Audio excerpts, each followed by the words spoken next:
So once we got our polyline in, what I'll do is I'll go back to the home tab and I'll go up to alignment. I'll click the drop down and I'll click create alignment from objects.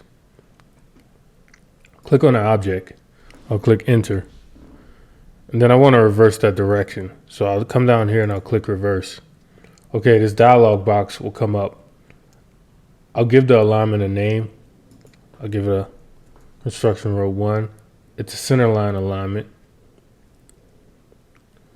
And then I'll leave all the other options default. Then I'll click OK.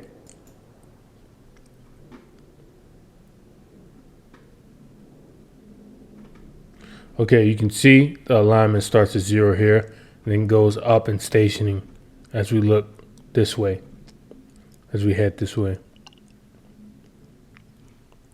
If you found this video helpful, please like, subscribe, and hit the notification bell for more content.